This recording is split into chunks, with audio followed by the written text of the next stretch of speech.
600 और 700 सीटों का घपला हो जा रहा है, जो कंप्लीट, यही आपत्ति है। ये बहुत बड़ा आपत्ति है और ये संवैधानिक अधिकारों का हनन है हमारा। सरकार ने गड़बड़ किया कि बिना बैकलॉग का फ्रेश बहाली निकाल रही है, और आप बैकलॉग ने नहीं निकाले तो हाईकोर्ट का आदेश में बैकलॉग को अलग निकालना चाहिए, तो बैकलॉग के नाम पे हमारे सीटों को मार रहे हैं। सरकार हमारे साथ अनजस्टिस करती है, तो हम आगे की रणनीति तैयार करेंगे और अंतिम लड़ाई तक हम इस लड़ाई को लड़ेंगे।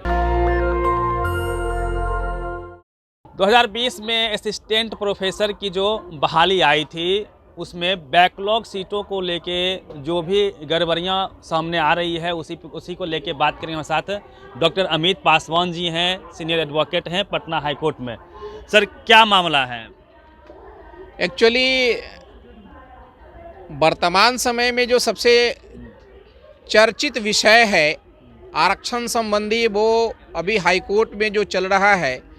बिहार में 2020 में बिहार सरकार ने असिस्टेंट प्रोफेसर की 4600 बहालियाँ निकाली, जिस बहाली के अंतर्गत 4600 में 1200 लगभग अनुसूचित जाति, 150 अनुसूचित जनजाति और अति पिछड़ी जाति की 1200 सीटें ऑलरेडी उसमें पब्लिश किया गया। तो 4600 में लगभग 2500-2600 जो सीटें हैं हमारी हो गई अकॉर्डिंग टू लॉ, क्योंकि उसमें ये जो वैकेंसी आई, ये वैकेंसी बैकलॉग को लेकर आई थी। तो बैकलॉग बिहार में आज़ादी से पूर्व और आज़ादी के बाद आज तक यूनिवर्सिटीज़ में बैकलॉग की बहाली नहीं की गई। तो सरकार ने बजाबता इसके लिए एक बैकलॉग को क्लियर करने के लिए कमेटी बनाई थी 2014 फरवरी में, जिसके जो कन्वेनर में वो राजेंद्र राम हायर एजुकेशन से थे, के मैथू सीनियर IAS थे, और पूरे बिहार के जितने भी कुल सचिव हैं विश्वविद्यालय के, उनको मिलाकर एक कमेटी बनाई गई थी, जिनकी जिम्मेदारी थी कि आप बैकलॉग को क्लियर करके बताएं।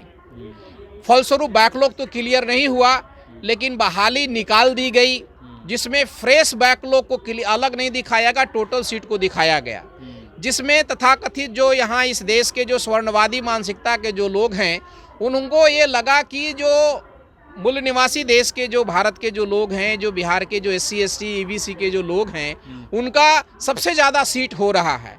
उनको यह नहीं समझ में आया कि आज़ादी से लेकर आज तक उनको सीटों को वो खाते रहे हैं, वो उनका हिस्सा है, इसलिए वो जुड़ कर आज बढ़ा हुआ दिख रहा है। तो वो समझ रहे कि वो मेरा कॉन्स्टिट्यूशनल हक को मार रहा है। जो अभिजात वर्ग के लोग हैं, जो स्वर्णवादी समाज के लोग हैं, और उन लोगों ने इसके खिलाफ में हाई कोर्ट में केस किया।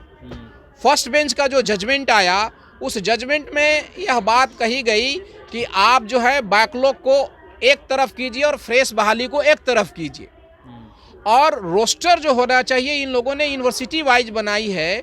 उन्होंने कहा कि रोस्टर एक्चुअली जब बिहार सरकार निकाली है बहाली, तो रोस्टर का बिंदु बिहार होना चाहिए, न कि यूनिवर्सिटी होना चाहिए। तो इस फर्स्ट बेंच के इस जजमेंट को सरकार ने चैलेंज किया और सरकार डबल बेंच में गई। तो फर्स्ट बेंच में कहा गया कि उसने कहा, ये नहीं कहा कि आप सीटों को घटाइए या बढ़ाइए, जो सीट है उसमें बैकलॉग को आप अलग कीजिए और फ्रेश बहाली जो है उसको आप अलग कीजिए। तो डबल बेंच में जाने के बाद में सरकार ने कहा कि आप बताइए कि आपने बैकलॉग का जो रोस्टर जो तैयार आपने किया है, वो रोस्टर तैयार करने का क्या तरीका है। आप इतनी जो सीटें दिखा रहे हैं, 1200 शेड्यूल कास्ट का, 1200 अति पिछड़ी जाति का और 150 शेड्यूल ट्राइब की जो सीटें हैं, वो आपने इसका गणना किस तरह से किया है, आधार क्या है। ऑलरेडी हाई कोर्ट में बहस हुई, उसमें हमारे यहाँ Deepak Kumar ji senior IAS officers थे, उन्होंने बाकायदा जवाब भी दिया था। और फर्स्ट बेंच के जो मामले आए, उसमें PK शाही ऑलरेडी अपोज कर रहे थे। तो उसमें यह मामला आया कि ऑलरेडी 1978 से जो बैकलॉग आज तक नहीं निकला, 1970 एक्ट, यूनिवर्सिटी एक्ट और 1976 पटना यूनिवर्सिटी एक्ट के अंतर्गत में जो जितनी बैकलॉग की सीटें थी इंक्लूडिंग इसमें किया गया, इसलिए ये सीटें इतनी बढ़ी हुई देखी जा रही है। तो उसमें ऑलरेडी ये भी कहा गया, एक्चुअली गवर्नमेंट ऑफ इंडिया का, सुप्रीम कोर्ट का भी जजमेंट 1995 का है, और हमारा फंडामेंटल राइट कॉन्स्टिट्यूशन में 16(4)B 81वां संविधान संशोधन में बात कही गई है 2000 में कि ऑलरेडी जो बैकलॉग होगा वो 100% होगा। अर्थात हमारा पहले का जो बकाया कोटा है तो वो जुटेगा, वर्तमान कोटा में तो हमारा सीट तो ऑटोमेटिक ज़्यादा दिखेगा ही। तो लोगों को लगा कि ये जो अति पिछड़ी जाति और शेड्यूल कास्ट के जो लोग हैं अपर क्लास से ज़्यादा सीटें ले रहे हैं, यानी 50% से ज़्यादा सीटें ले रहे हैं, जो गैर कॉन्स्टिट्यूशनल है, जो कि गैर कॉन्स्टिट्यूशनल तो है नहीं। इसी को इन लोगों ने केस किया, चैलेंज किया, जिसमें फर्स्ट बेंच ने जजमेंट दिया कि आप जो है सरकार को कहा कि आप बैकलॉग को एक तरफ फ्रेश बैकलॉग अलग, फ्रेश बहाली को अलग कीजिए, अब बैकलॉग को अलग कीजिए। सरकार ने इसमें क्या गलती की कि बहाली निकालने से पूर्व में ही पहले बैकलॉग की बहाली को अलग निकालना चाहिए था और फ्रेश बहाली को अलग निकालना चाहिए था, कर दिया according to supreme court judgment. क्योंकि वो कहता है कि विदाउट वैकेंसी जो बैकलॉग वैकेंसी के फ्रेश बहाली नहीं निकाल सकते हैं। लेकिन सरकार ने कहा क्या कि सबको कंबाइंड कर दिया और उसको एक साथ पब्लिश कर दी। पब्लिश करने के बाद जब फर्स्ट बेंच का मामला ये आया कि सरकार को डायरेक्शन मिला कि आप बैकलॉग को अलग कीजिए और फ्रेश बहाली को अलग कीजिए, तो 1200 सीटों को अलग करना था। तो 1200 सपोज कीजिए कि एक बोरा चावल है और एक बोरा चावल को अगर हम दूसरे कंटर में रखेंगे या नापेंगे और फिर बोरा में रखेंगे तो एक ही बोरा होना चाहिए। बिल्कुल। तो 1200 सीटों को आप बैकलॉग में कन्वर्ट करें या फ्रेश बहाली में एससी का डालें तो एससी का 1200 आना चाहिए, BC1 का 1200 आना चाहिए। लेकिन अब ये रोस्टर फ्रेश तैयार करके हायर एजुकेशन ने जब दिया,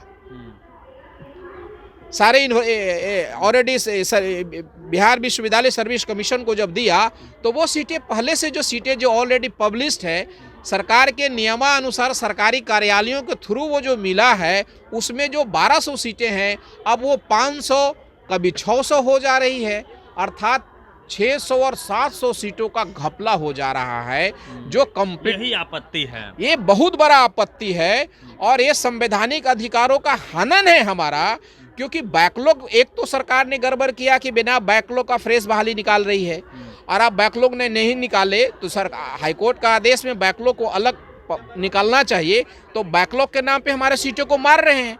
और बैकलॉग 1978 से हमारा काउंट होना चाहिए, लेकिन वर्तमान समय में सरकार जो है वो जो हायर एजुकेशन ने जो बैकलॉग फिर से जो तैयार किया है उसमें क्या किया कि 2014 में जो बहाली हुई थी उसमें जो सीटें बची हैं वो सिर्फ उसको बैकलॉग मान रही है, 98 से नहीं ले रही है, नहीं 1978 से नहीं ले रही है।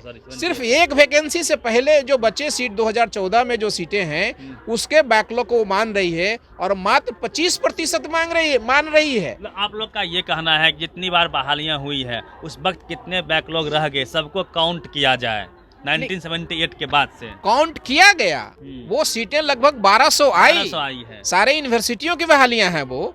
लेकिन सरकार जब हाईकोर्ट के बियॉन्ड जब गई, फर्स्ट बेंच के बियॉन्ड जब डबल बेंच में गई, तो अभी हाईकोर्ट ने पूछा कि आपने रोस्टर कहां से बनाया, बैकलॉग को सीटों को कहां से कैसे लाया।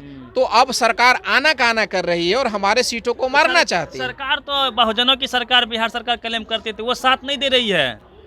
सर, बहुजनों की सरकार हो या स्वर्णों की सरकार हो, हमारा मतलब है कि हमारा इतना ही कहना है कि जो हमारा कॉन्स्टिट्यूशनल अधिकार है, जो शेड्यूल कास्ट का 1200 सीटें लगभग हैं असिस्टेंट प्रोफेसर का, जो BC1 की 1200 असिस्टेंट प्रोफेसर की जो सीटें खाली हैं, जो 150 ऑलरेडी आदिवासियों की जो सीटें खाली हैं। ये मामला कब से अटका हुआ है, 20 से लेके अब तक, या बहाली भी हुई है? एक्चुअली अभी बहाली हिंदी तक की हो गई, हिंदी तक हुई है और छोटे छोटे विषयों की बहालियां हो गई, नियुक्तियां हो गई पूर्व के सरकारी रोस्टर के अनुसार जो ऑलरेडी नियम से बना है।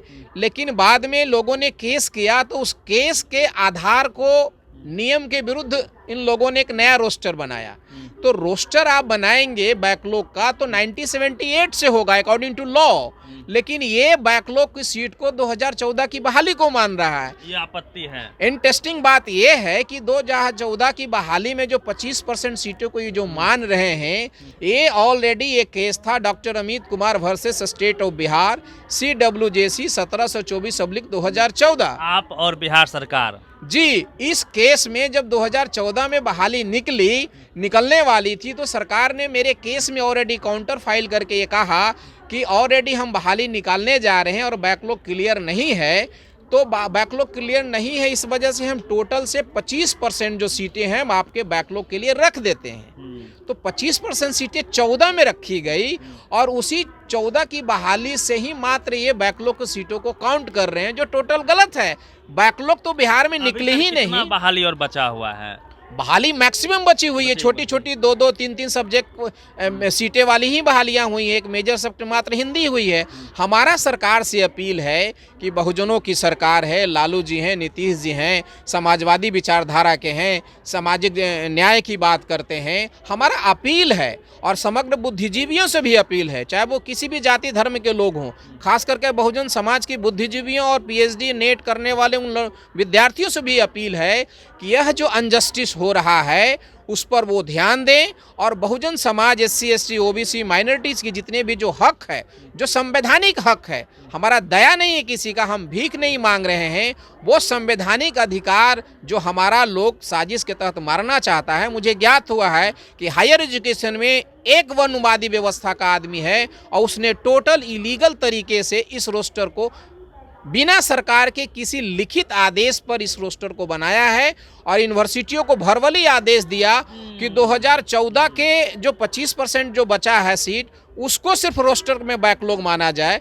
जबकि नियम के अनुसार 1978 और 1976 का यूनिवर्सिटी एक्ट के अंतर्गत में है, वहाँ से बैकलॉग की काउंटिंग होनी चाहिए। मतलब आपका आरोप है कि कुछ मनुवादी व्यवस्था के लोग जो कुंडली मार के सिस्टम में बैठे हुए हैं वह बहुजनों के हक को खाने का प्रयास कर रहे हैं ना।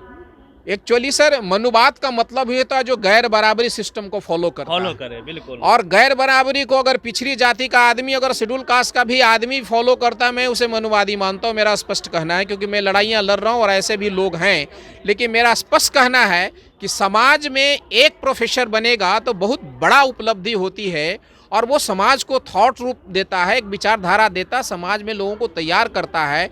यहाँ 1400-1500 सीटों को वो मार रहा है, एक कर्मचारी और एक पदाधिकारी, और आपके पदाधिकारी हैं। तो हमारा पूरे बिहार और पूरे भारत के जो समाज के बुद्धिजीवी हैं, जो बहुजनवादी समाज के जो लोग हैं, या ऑलरेडी जो सामाजिक न्याय की बात करने वाले लोग हैं, या स्वर्णवादी व्यवस्था में भी जो अच्छी सोच रखते हैं, उनसे मेरा अपील है कि बिहार सरकार के द्वारा ये जो गलत तरीके से सामाजिक हित में जो निर्णय लेना चाहिए उसको जो डैमेज किया जा रहा है उस पर ध्यान दें। और सरकार से भी हम अपील करेंगे कि ये ऑलरेडी जो है सरकार इस पर ध्यान देते हुए, हो सकता है सरकार के संज्ञान में नहीं है, तो मैं कहना चाहता हूँ उस आपके मंच ऑलरेडी चैनल के माध्यम से कि बिहार सरकार के ऑलरेडी सामाजिक न्याय के लालू जी हैं, उनके लड़के हैं माननीय नीतीश जी हैं, then and there already higher education से बुलाकर उसे नोटिस लें और विधिवत जो संवैधानिक अधिकार है वो उस असिस्टेंट प्रोफेसर की बहाली में लागू करें। माननीय मुख्यमंत्री से मेरा यही अपील है और बुद्धिजीवियों से अपील है कि हर जगह आप इस पर बातों को चर्चा में रखें। और मैं इसके द्वारा ये भी बताना चाहता हूं कि अगर सरकार हमारे साथ अनजस्टिस करती है, हमारे साथ, मेरा मतलब है कि बहुजन समाज के साथ, तो हम आगे की रणनीति तैयार करेंगे और अंतिम लड़ाई तक हम इस लड़ाई को लड़ेंगे। चलिए, पूरी बातचीत पे आप अपनी प्रतिक्रिया दीजिए। रवि मेहता, नेशनल दस्तक, पटना।